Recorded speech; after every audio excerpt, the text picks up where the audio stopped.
Greetings, everyone. P. Pardo here from Sea Tranquility. Welcome to another episode of The Monster's Den. We got the crew here. We're going to talk about a brand new film that's been in theaters recently, also debuted on Shudder just 2 weeks ago, thereabouts. The film is titled Late Night with the Devil, written, directed, and edited by Colin and Cameron Cairns. We've done a few films and starring the man himself, David Dashmalchian. Is that how he says his name? That's Mulchin? Smalchian? That's I just, Malchian. I just call him Polka Dot Man. Yeah. 101 Dalmatians. Right. This guy has been everywhere in the last bunch of years, right? He's like appearing in all these superhero films and all sorts of stuff. Well, he's basically the star of this particular film. Before we get started talking about it, let me introduce the crew. We got, he's over here. Davy Gallagher, all the way from Scotland. We're keeping him up way too late, as always. Jamie Laszlo, down over there somewhere. Right below me, the king, Chris Allo's here. And then all the way down at the bottom, Mr. Dan Brown is here. Yeah, my screen, I'm front and center. Okay. Wow. Craig Kaminsky is out listening to metal tonight. He's at the Saxon Rock Heath show. That's why he's not here. So we've got this interesting film that it's kind of a throwback to a found footage style of filmmaking that we've seen on and off over the years, thanks, I think, to the Blair Witch Project, right? And we've seen a lot of bad ones. This one's a little bit more interesting because it takes like a fictional late night talk show, which is called Night Owl. Night Owl, that's right. Is that it? Night Owls. Yes, Night Owls. And so David stars as the host of this show, and it's going up against the Johnny Carson show. So we're going back to the 70s. That's when this film is taking place. And basically, this is telling the story of a guy who wants to be a big star. What's he going to do to get what he wants? Who's he going to make a deal with? His wife, his beloved wife, sick, we find out. She's battling cancer. She winds up passing away. His ratings start plummeting, but what can he do to get this show back into the public eye, to compete with Johnny? And he comes up with an idea to do a Halloween show where they're going to just kind of break all the rules. And that's kind of where it all starts. So we basically get this found footage of that episode that night and everything that entails. And it goes left turns and right turns. It's part Exorcist. It's part this, it's part that, and pretty thrilling ride, I think. So Davey, I know you really enjoyed this film, and what do you think? Did it, from where it started to where it ended, was it anything like what you expected? Because I went in without reading any reviews of this, and I really didn't know much of anything about this film. So I was surprised at the style that was used, and I found it very different and kind of refreshing. What was your take on it? I was surprised and not surprised at the same time. As you mentioned, I really liked it. It's one of the favorite things I've seen this year. But what I was surprised about was probably the last 10-15 minutes, which ties back to the first 5 minutes of the film. The middle part of the film, the majority of the film, is what I thought the whole thing was going to be like, which essentially is Ghostwatch. So pretty much Ghostwatch from 1992, which is a talk show host, does a live broadcast of getting a seance, and shit hits the fan. And it was a real talk show host, Michael Parkinson in the UK. He's the equivalent of Dick Cavett, I guess, would be the American equivalent, more kind of intellectual talk show host. And this kind of hoodwinked the UK public into thinking it was an actual demonic possession live on TV and the world was ending, and, you know, Orson Welles' War of the Worlds kind of thing. So you mix that in with a film that came in about 10 years ago, WNUF Halloween Special, Yep. Straight to DVD, which was a found footage film purporting to be from 1988 of a broadcast of a similar kind of thing that we see here. So I expected to see something that was very like those two things. So a very on the nose talk show presentation where the onus was just on the recreation of what a 1970s Dick Cavett, certainly Johnny Carson-esque talk show would be like. And you do get that for the majority of the runtime. But what you get wrapping around it is this wonderful introduction, which is narrated by Michael Ironside, complete with a soundtrack by what do you call them? What do you call them? Pentagram. Pentagram's Forever and a Queen is the opening song. And that gave me a few, I hope we're not going to get songs through it, so that would take me out. So, but that's the only time it happens, is the very start of it. So the start of the film and then the end of the film, very different from everything in the middle, which essentially is what I thought the whole thing was going to be. But the start of the film sets up this Masonic connection, which is a real life Masonic kind of lodge that exists, the Bohemian Grove, I think they're called, complete with the owl paraphernalia. So that's all true to life. I mean, the show is called Night Owl, presumably because we keep getting implications that they've placed him in Hollywood, have given him a leg up through his career. Jack, the talk show host, David Duchalmain's character. So he's called in favors and made literal and figurative deals with the devil, as we find out later in the film, literally. How literal you want to take that last act is entirely up to the audience, I think. But that's what makes it, I think, just a bit more interesting than I was expecting it to go. I thought with Ghostwatch and WNUF special, they all kind of end the same. There was another one called The Cleansing Hour, which was a kind of streaming version of the same story. And they all end the same, where it's just, it cuts straight to end of tape or end of broadcast or stream dead, that kind of thing. This doesn't. It goes kind of 2001: A Space Odyssey meets David Lynch, which I loved, where he goes into purgatory or he gets called out. He's now going to have to make good on the deal that he's at some point off camera before this show was even filmed. He's made this deal and it's being called in as we're watching it. So you can imagine that it's all in his mind, if you want. You can imagine that it's all part of his grief psyche that he's got going on, lamenting the loss of his wife. Or you can take it literally as a horror film, which I really admired, that they kind of let you go down whatever avenue you want to take that.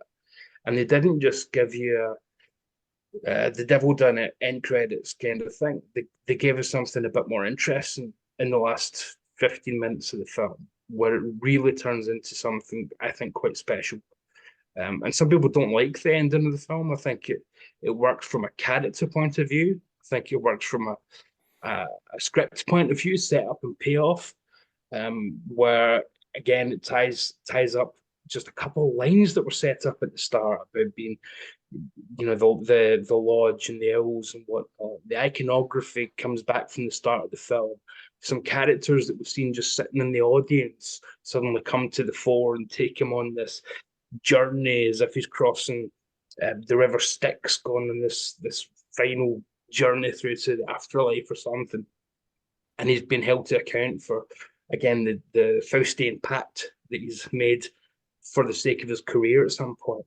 And you get the implication that he has knowingly, perhaps thinking that it wasn't too serious, said he would let his wife die for the sake of his career. And again, it leaves that ambiguous too. She accuses him of it, but again, it's a demonic thing at that point. So is it just the demon is a deceiver? Who knows? But yeah, I thought it was just a brilliant take on how to do this kind of thing, which is its own subgenre. Found footage talk shows and broadcasts that are demonic, as we've demonstrated with Ghostwatch, with WNUF, with The Cleansing, or loads of these kind of things out there. But the first 5 minutes and then the last 15 minutes make this one special, as does the central performance by David Duchalmain, who is fantastic. And he needs to be slimy enough that you believe that he would sell his soul and his wife's soul, but also likable enough where you think, I hope he's okay. He seems all right. I hope he gets ahead. And you can also believe that it could compete somewhat with Johnny Carson, but not quite. Not quite. It doesn't. It can't be that good. It has to just be. Yeah, you're not quite on that level. Yeah. So yeah, I thought it was terrific. Just absolutely terrific. I had zero issues with it whatsoever, which I thought I was going to have a few caveats, but I just loved it. Absolutely loved it. So Jamie, Davey brings up a good point. Like you got the first like 5 minutes. Did at any point, like maybe 3/4 of the way through the film or halfway through the film, did you kind of like even forget that early stuff happened, and then it brings you full circle, and you're like, oh, that's right. Like I forgot about that because it got me so it like caught up in everything that was going on in the middle that I forgot about all that stuff. Me, Yeah. It made me want to watch it again exactly. because of that.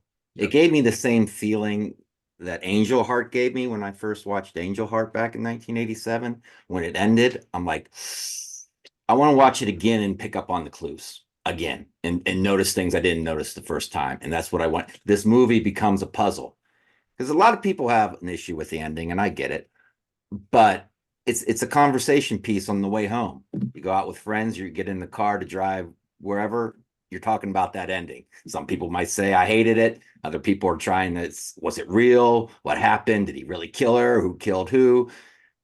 You don't know. So, yeah, I feel like, you can interpret any way you want, but I feel like there's a truth there. And I want to find out what that truth is. So I want to keep watching it like a puzzle and figure it out. Yeah. But yeah, I'm a big fan of the movie because it does the impossible. It takes not one, but two worn out subgenres and makes it fresh again.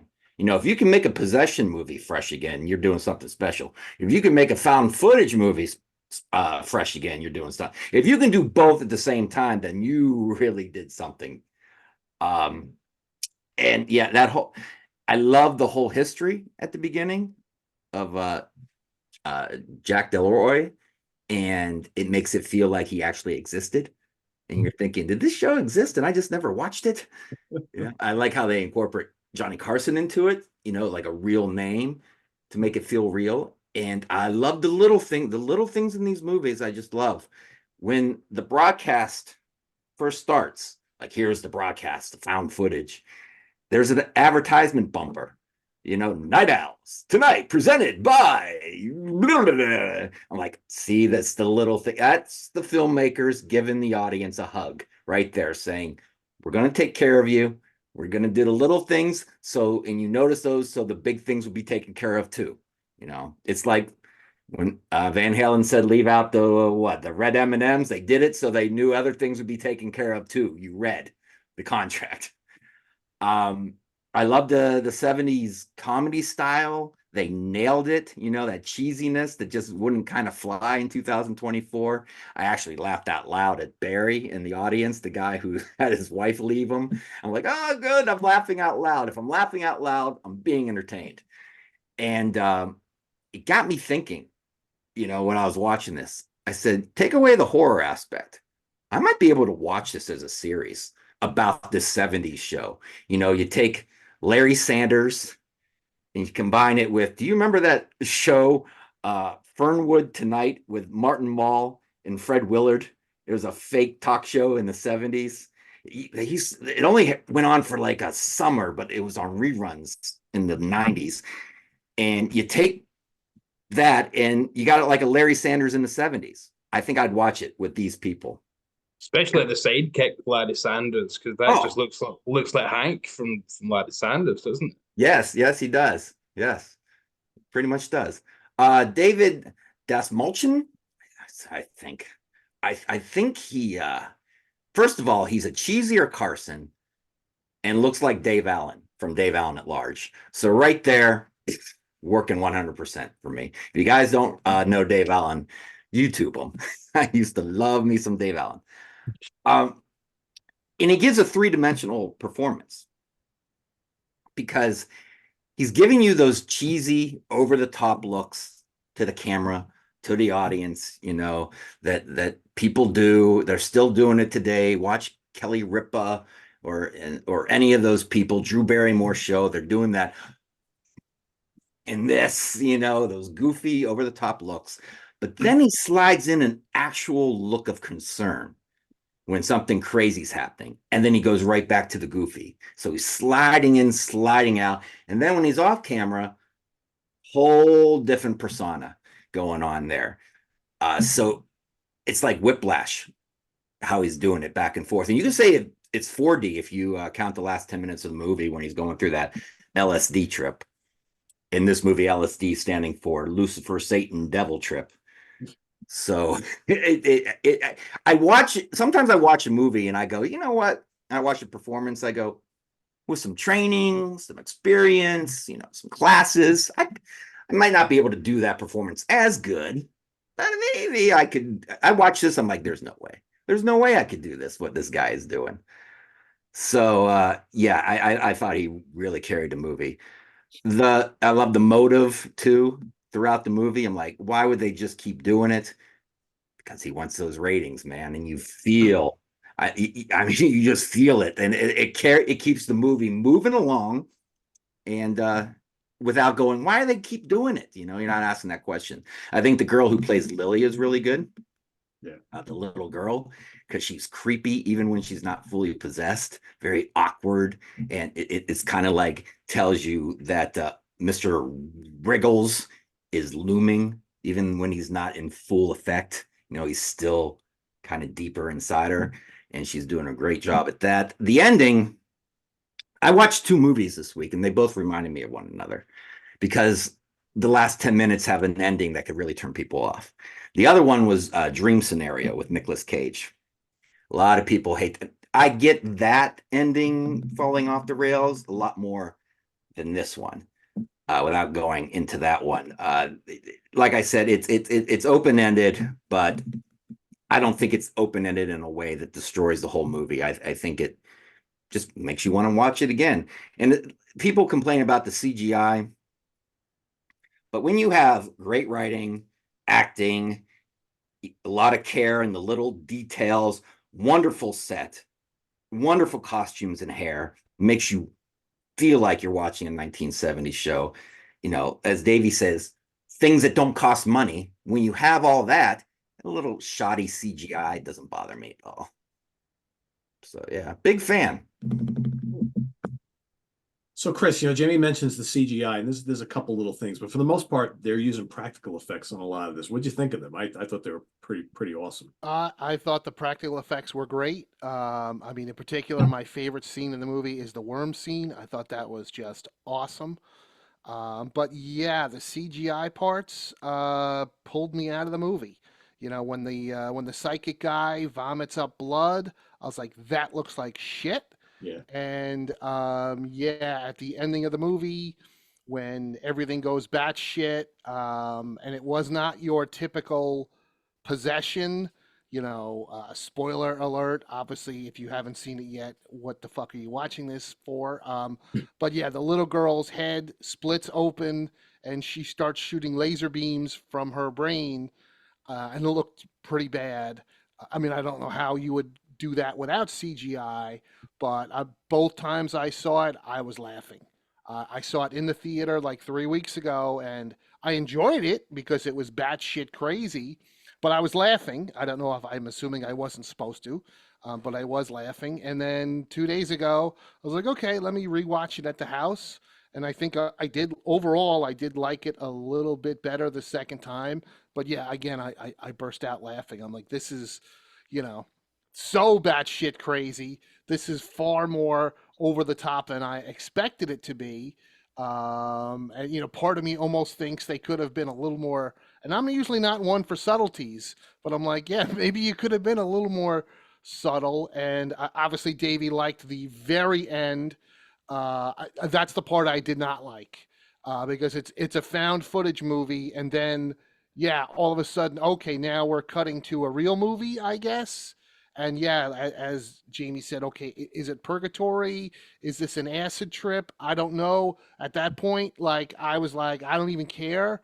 because it was, I thought it would have been better if it was just left implied. Like when the screen cut to snow, during the broadcast, to me, I was like, oh, that's even the second time when I saw it, I'm like, yeah, that's where it should have ended, for me.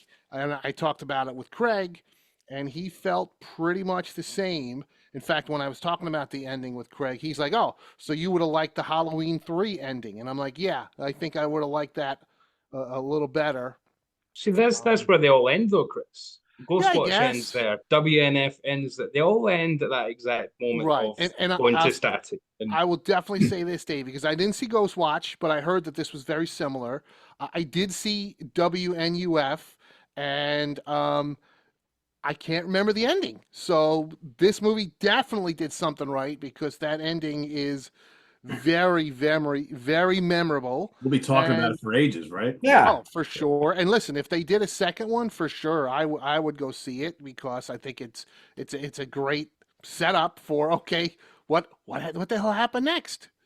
I mean, I could just tell you, Chris, that the ending of WNUF is the epitome of a letdown, because there is nothing satanic in it. It turns out it's just two kids that you've seen earlier in the film saying, this is an affront to God, and they've just been killing people in the house the whole night. Oh, Um, okay. So there's no supernatural stuff going on there at Yeah, all. see, I didn't remember. The one thing I definitely remember liking about WNUF that I was disappointed they didn't do here, because Jamie's right. They did, all the commercials? little things. Yes, I was really hoping they were going to cut to No. fake commercials. Yes. Because they did that so much in WNUF, and there's no way that these guys haven't seen that movie. Right. But that was my WNUF, favorite part of that WNUF was the fake commercials. but again, we've got that to watch, so I don't need the same film doing it here, because WNUF is what, half an hour of adverts? It's a lot. It's Yeah. a lot of adverts. I did watch Ghostwatch before I watched this movie on purpose, though, for the first time. What did you think? I loved it, but I kept thinking the whole time, what was that, 92? 92. I kept thinking, if I saw this in 92, would I have fallen for this? I don't think so. Everybody did. So yeah.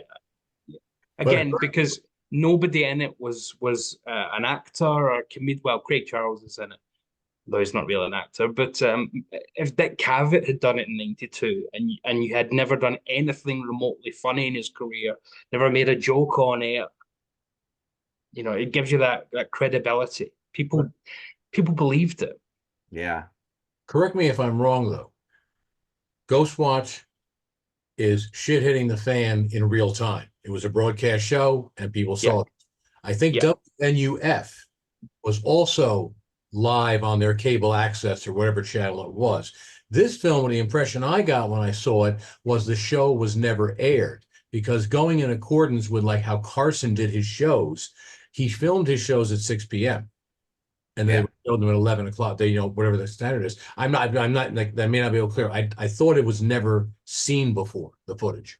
Having just rewatched it, I picked up on two things specifically, Dan, because I was not sure myself. Right. But in the second time watching it, there's two lines. One, the production manager's like, holy shit, this is as big as the moon landing, where they're expecting like a 0.35 or a 0.40 share.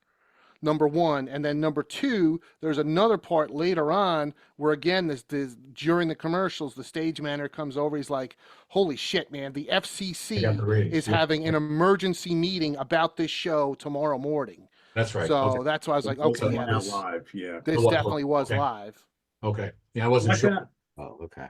What I found interesting about the whole the airing the commercials aspect of it. So, they're showing the tape of the show as it's happening, but then every time they're during the commercial break, how is it that there's some guy walking around the stage taping everything, every little conversation that's going on? That I think was kind of weird. I understand they had to throw that in there so you get all that information, but that's why I don't think this is a found footage film like people think it is. I think this is some kind of state of purgatory. And for a television presenter, where else would you go but some kind of TV purgatory, because of the deal that he's made? It did go to widescreen every time it was backstage. So, and everybody's mic'd up. People that wouldn't have microphones are mic'd up. There's editing and camera shots. It goes to black and white for no reason in those scenes. So to me, it's the whole thing is a fever dream at the point of his death, if you like. But again, that's because you can add this interpretation that you wouldn't be able to do if this just gave you a cut to credits at the end, going to static, which I think is why it makes it a much more interesting film. Yeah. Oh, I tell you what, when I got done watching it, the first thing I did was YouTube. Ending explained, and watched all kinds of people give their interpretation There's a lot of of it. conversation. And I read the comments of those people's interpretation. It's really fun. But that's true. That makes you think about the film. But I would, to be honest with you, they spent so much time building up his backstory or the prologue that, as was Jamie was saying, you kind of know what this guy is. You know, you get a feeling of who he is. You have a feeling for this guy. And like he was like nipping at Carson's heels. So they go in this whole big prologue explaining who Jack's character is and how he got where he was. And then in the end, it just how it ends. I felt that, you know, but it would have been tacky to put on maybe, you know, something like Jack so-and-so was never found, the studio and whatever. Some information I gave you a little back because they spent so much time building it up. You'd like to know what happened other than the fever dream sequence that you interpret. But on the other side of the coin, that fever dream sequence makes you think about the movie. It's not cut and dry like Blair Witch. I mean, the guy was standing in the corner of a room in Blair Witch. You have to, what the fuck's he doing here? But this thing here. So it's an interesting film. It's an interesting film. So Dan, would you want to see a sequel? No, I'm happy. To me, that was a one and done. I don't think we're going to do Jack in Hell or Jack in Limbo or Jack in Purgatory. You know, I think it's a one and done shot. You know, I like this film primarily because, you know, I grew up in the 60s and 70s when in reality, everybody stayed up to watch the Carson show. Adults. They would go to bed after Carson because there was no streaming, there was no YouTubing, there was nothing. If you didn't see, you might luck out on it in a rerun, and they rarely did reruns. He was all year. And this also spawned the thing which was called, in conjunction with Jamie said, you're thinking about it and you're driving and stuff. This started the whole was called the water cooler conversation concept, in which people would see something on Carson the night before, and then they'd sit in the office and say, wow, did you see what Don Rickles did? You see what happened here? And this, and that's how you converse about the show. So there was a certain excitement about live shows in those days, and there was a spontaneity to them. Nowadays, it's usually just a press junket. You know who's going to go on the talk shows because it's promoting something. Carson, he brought in, you'd be sitting there and Dean Martin walking with a drink. People would crash his set all the time. It was like walking into somebody's private bar. Dick Cavett became really good because he was the first one to bring rock musicians onto television. You know, there were no, unless you saw Jimi Hendrix or Janis Joplin on a stage or maybe in a photograph in a magazine, you never got to see them. So he broke this wall by bringing in people that people had never really seen. We didn't have MTV. So it was exciting to sit and see them. And there's, you know, not enough moments of these things. The set dressing was on the level. His cheesy kind of like red, I'm in a wedding band sport coat, you know, the flip over hair, his general attitude is like, you know, but from the screen, he's like kind of like, hey, everybody, how you doing? He gets back screen, he's screaming profanities, you know, or the famous kids talk show host, Captain Ed so-and-so, who had a kids show host on the radio, and he had this radio show and it's like, hey, kids, this, and they do all these things. And then all of a sudden the show is over. The mic was still going. And he said, I hope that'll keep little bastards happy. And that went out on national radio. Guess what? His career went down the tubes. I liked it. It was on. The set was more in line with another talk show host called Mike Douglas. Exactly. Yes. What? That was his because it had that psychedelic thing. Carson was very conservative. He was the old guard. Cavett had a very simple thing, but yeah, it was Mike Douglas who, in a world of music memorabilia, I think Kiss had one of their first television appearances on the Mike Douglas show, which was broadcast out of Philadelphia, and like they showed it at 4:30 in the afternoon, actually, where I grew up. But a little Dinah Shore too. Yes, yes. Yeah, and it was going to have a musical guest. This film, remember? Yeah, she gets got cut. canceled. He says, "No, she can come back another night. I think we need to go with this possession at the end. You know, the seance." So yeah, they were going to go full hog. And I think she was some kind of soul singer by the looks of the Coming up, opening credits. I mean, the announcements, some of the characters of the guests on the show are based on real people, or at least inspired by them. You could see there Orson Welles in the opening credits, which is Oh. a favorite of the Dick Cavett show. I mean, what's his name? The fellow who was the fellow who threw up. I guess he was the psychic or the Yeah. He's he was a combination of Criswell Criswell, movies and Kreskin, the mind reader. maybe James Randi, Yes. inspiring Skeptic, yeah. And then actually Anton LaVey, the Mhm. head of the Satanic Church, would had his 15 minutes of fame in the late 60s. So it really captured all the pop culture elements of it. And I enjoyed it. I was not happy with the ending at first when I saw it. I would still rather have seen it go to snow and give a little explanation. That's how it goes. But I watched it a second time. And I said, all right, I get it. And you are picking up on nuances. And it does, in fact, as Dave said, it takes it to a different level. So like, what are you talking about, the water cooler? You're talking about the ending. Or maybe the worm moment, but you're really talking about the ending. So overall, I give it a solid 6.5 to me. If I rate it numbers wise, 7. Would I watch again? No. Sequel? No. But it was it was a fun romp. And Can I ask you a question, Dan? Mhm. I don't remember Carson having competition in the 70s. No, he didn't. They didn't. I didn't think so. No, he didn't. He was when they say he was king of the late night, he was. No, I think that was the point of why this character became so motivated. You say, did he sell his soul to the devil? Because he was literally in this fictitious world. He was literally nipping at Carson's heels. Yeah. Cavett never really nipped at Carson's heels. Tom Snyder didn't either. I mean, Tom Snyder either, right? Well, they weren't on at 11:30 though, weren't they on a little earlier? Cavett was on late. I'm not. Oh, okay. But everybody was afraid to go against Carson.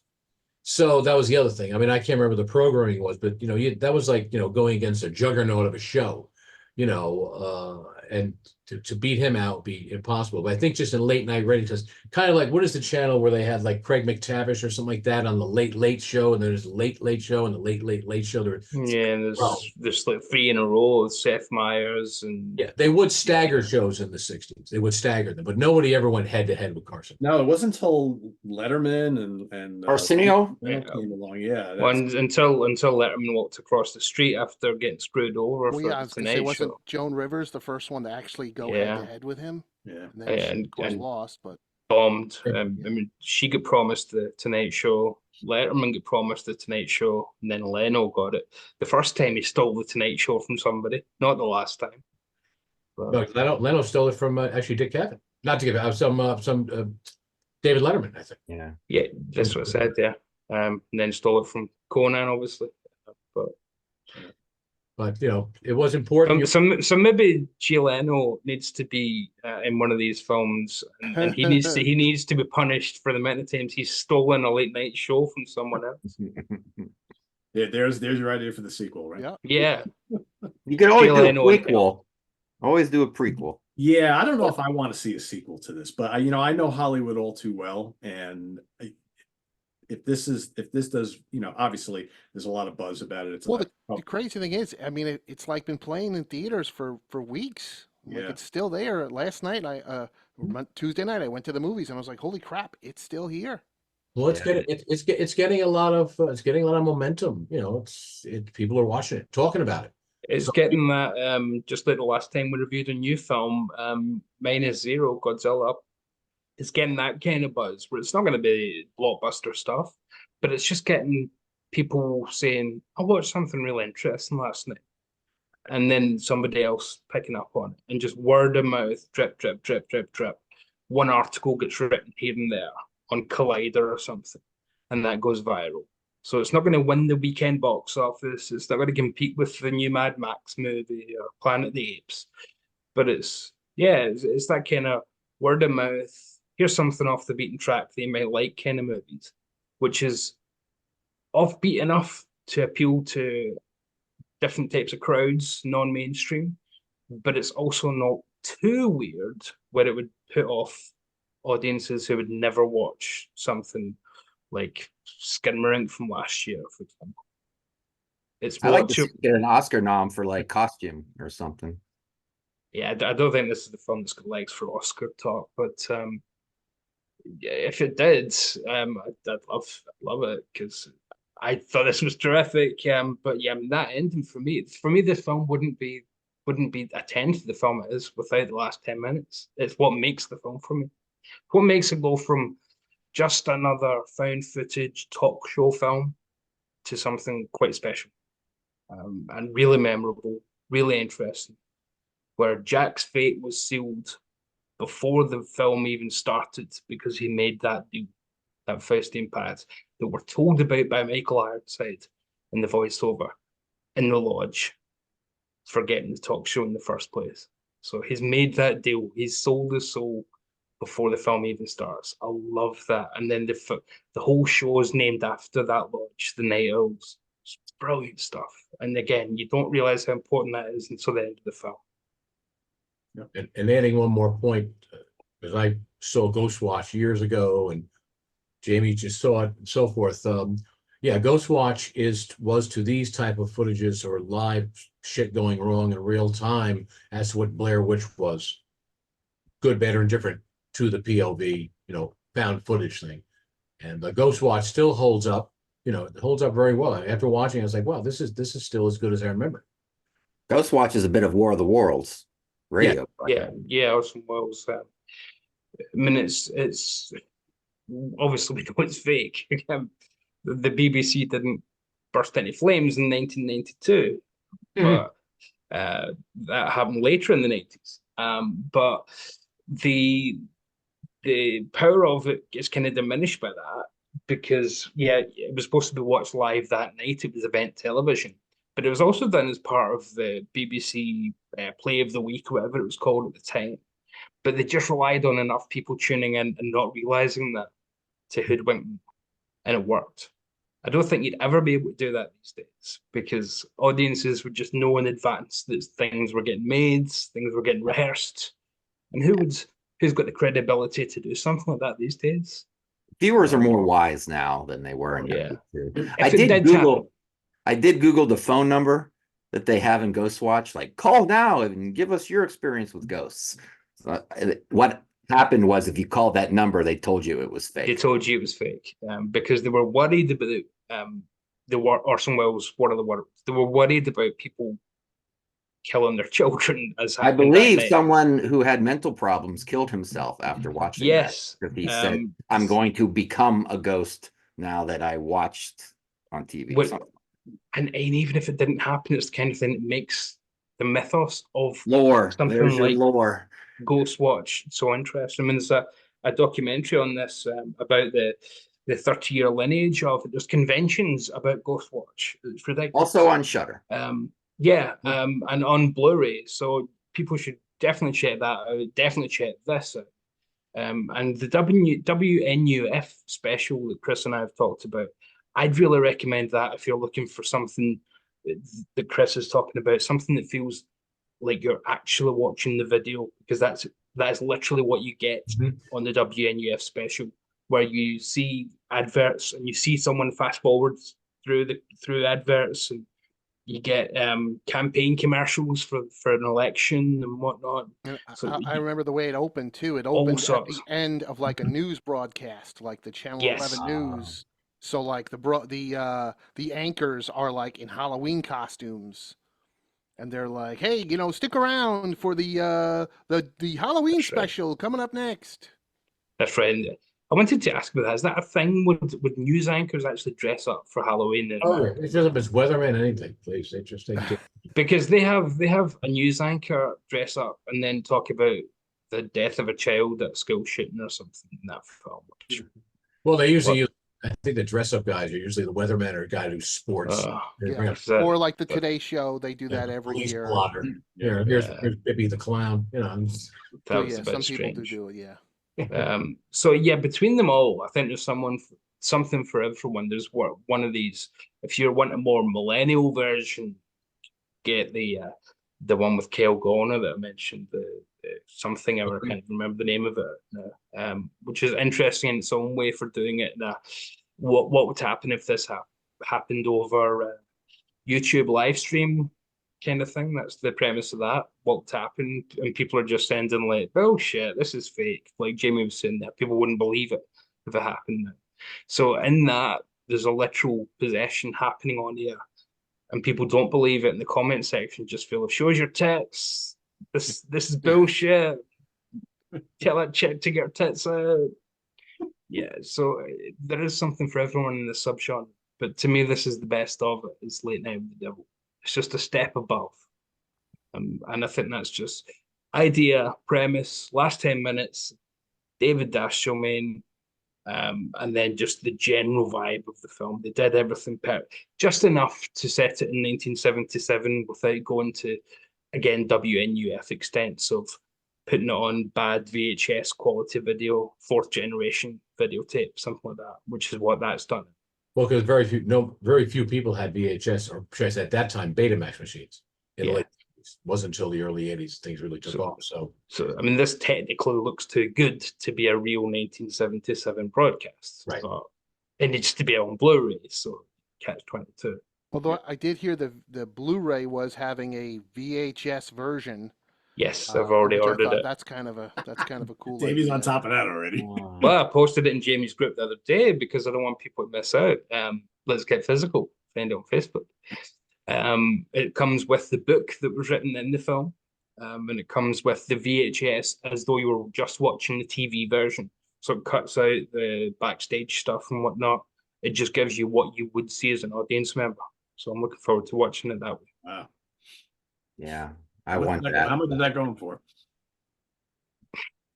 $150 Australian. Can't Wow. do it right now. Going to Vegas. Can't do it now. Hey, they announced it on payday, so So there you have it, everybody. Looks like we got thumbs up all around for Late Night with the Devil. So if you haven't seen it, go check it out. It's airing on Shudder right now, and like we mentioned, it's still playing in theaters here in the States. So you got some time. Go check it out. It's well worth it. And Davey mentioned they're coming out with the big deluxe edition of it fairly soon. And I think there's also going to be a standalone Blu-ray, right? Just like yeah, there'll be a standard, but for those. we love the Devil on here. That's the Devil Rides out a few weeks ago, got some love, and now we've got Late Night with the Devil. We just love the Devil. We love the Devil on this show, don't we? He's cool. Yeah, he's all right.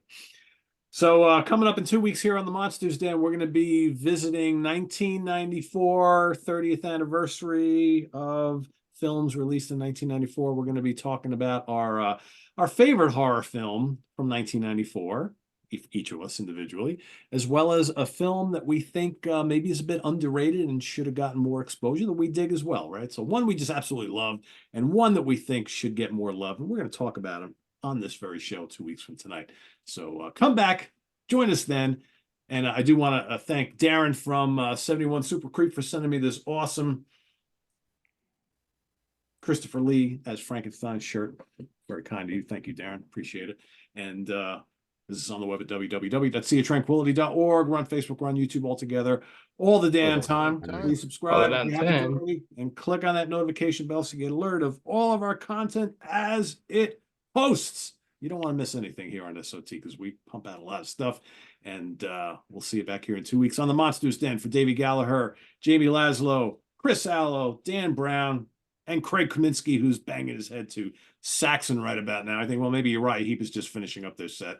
Not sure what time that all started. But anyway, see you back here in 2 weeks on the Monsters Den. I'm Pete Pardo. Have a good one, everybody. Take care. Bye. Bye, guys. Hail Satan.